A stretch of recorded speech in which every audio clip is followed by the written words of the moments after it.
Hello, I'm Adrian, and welcome to Fight Scene Breakdown. Today we're taking a look at the airport fight scene from Civil War from Iron Man's point of view. Iron Man is an extremely versatile visual character, and with his ability to fly, he's able to be part of multiple exciting sequences involving ground and air fights.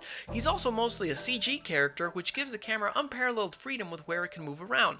Perhaps the most unique aspect in terms of how he is presented in the cinematic universe is his visor's heads-up display. Whenever we need to check in with Tony Stark, it's not necessary for him to remove his helmet, as we are treated to a close-up from within the helmet, complete with all the necessary tracking information that is available to him.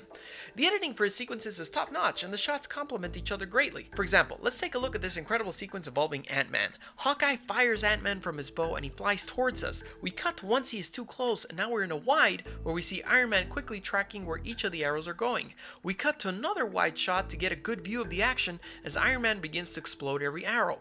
After this, we are treated to an awesome over-the-shoulder shot that resembles many modern-day third-person action video games as he disposes of more arrows.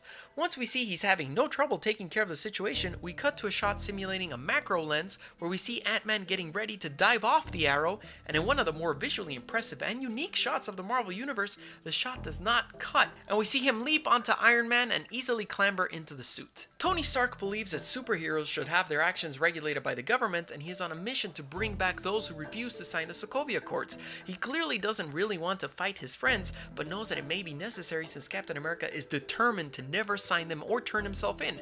What's interesting to note here is that Iron Man wanted to intimidate his opponent by immediately showing most of his cards. He shows up alongside War Machine with Black Panther and Black Widow close by, and even summoned Spider-Man right from the beginning.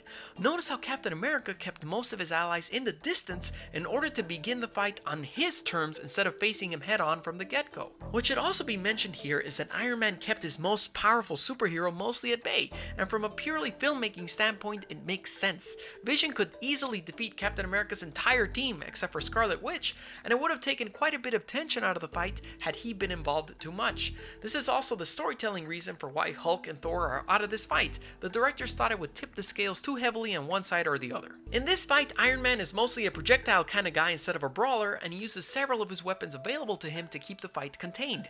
As stated before, he doesn't want to kill his friends, just bring them in, so he mostly resorts to using his weapons in non-lethal ways. He does have a bit of a close quarters fight with Captain America, using a knee which is blocked and taking an exploding arrow. His altercation with Ant-Man is easily handled by his system flushing him out, and perhaps his most spectacular move is what he does at the end of the fight once Spider-Man webs up Ant-Man's legs. He flies in along with War Machine and executes the closest thing we've seen in the Marvel Cinematic Universe to Goku's Dragon Fist, as he pretty much KOs Ant-Man with a single hit. His fight ends once Vision accidentally causes War Machine to plummet to the ground. It's always a treat to see Iron Man in action, and the airport sequence is no different. While we don't really get to see his close quarters abilities in this particular fight, this is an insanely memorable action beat that was well planned, choreographed, and executed. What did you guys think of the fight? Which fight would you like me to analyze next? Subscribe, and you can follow me on my Twitter, Instagram, and brand new Facebook fan page, Godzillarex. See you next time.